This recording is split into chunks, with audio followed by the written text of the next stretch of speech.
Hello guys, Miha F1 here. Today Williams dropped their livery, so we'll discuss it in a bit. But first I just want to say something. All my previous videos were almost entirely scripted, so today I'll try to do something different.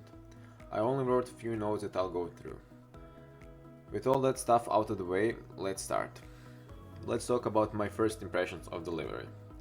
I was actually really disappointed that it stayed almost the same as last year, or so I thought. And in my opinion, the last year's livery was maybe the worst one. I really didn't like it. It kinda reminded me of diamonds, but I wasn't sure if that was their intention or just like different shades of blue. I was actually really hoping that they would change it, but it is what it is. When I looked at it a little bit further, I actually thought that this year's design looked somewhat different, but also better. The main the main difference for me is the Duracell sponsorship on the engine cover intake.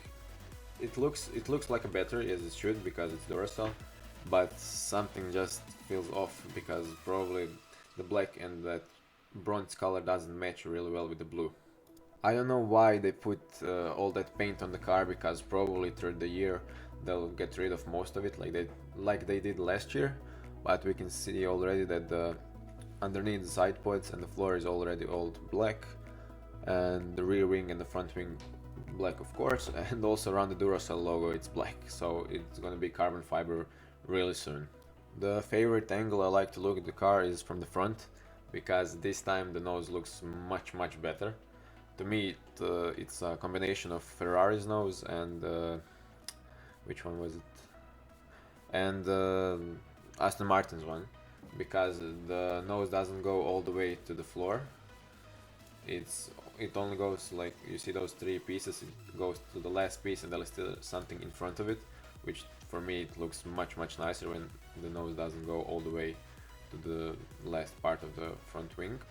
They also added some marks on the wheel covers, which is nice. I can't wait to see them in the races or in action, because they look quite nice, and it's light blue, the color that I actually really like. Next thing is that Golf livery. I really wanted to see something like McLaren in Monaco 2021, because that livery was instantly iconic, but they just wanted to keep this one for some reason, even though it's not that good in my opinion, but at least they now have a big sponsor like Golf. And one of the nicest thing on the car, even though it's a small thing, is that they have a red outline of the numbers, which actually looks incredible. I wasn't actually hoping that this would get my attention that much, but it absolutely did.